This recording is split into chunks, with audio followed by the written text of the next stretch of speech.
And finally বাজারে চলেও আসছি। প্রথমে হচ্ছে কিছু ড্রাই ফ্রুটস কিনে নিচ্ছিলাম। আজান বাবু এবং আমার শ্বশুর শাশুড়ি সবাই বিকেলে নাস্তা করতে অনেক বেশি পছন্দ করে।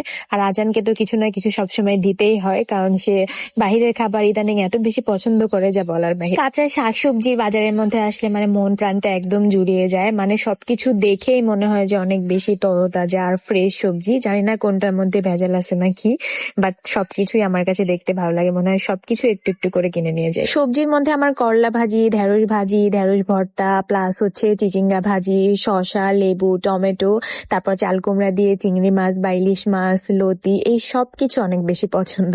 তো যাই হোক, বাজার হাট শেষ করে বাসায় ফেরার পরে বকুল ফুল তুলেছিল আমার ননদের মেয়েরা, সবাই মিলে মালা গাঁথছিল সুন্দরভাবে। তো আমি একটু ভিডিও ক্লিপস নিচ্ছিলাম, হাতে পরিয়ে সুন্দর সুন্দর ভিডিও ক্লিপস নিচ্ছিলাম। শ্বশুর বাড়ির উঠানে বিশাল বড় বকুল ফুল গাছ, তো ফুলের ভিডিও টিডিও নেওয়া শেষ করে এদিকে এসে দেখি আপনাদের ভাইয়া আমার জন্য সবার জন্য শরবত বানাচ্ছিল, পুদিনা শরবত প্লাস আমের শরবত, কাঁচা আমের শরবত। তো ঠান্ডা ঠান্ডা মিষ্টি মিষ্টি শরবত খেয়ে আজকের ভিডিওটা এই পর্যন্তই শেষ করি।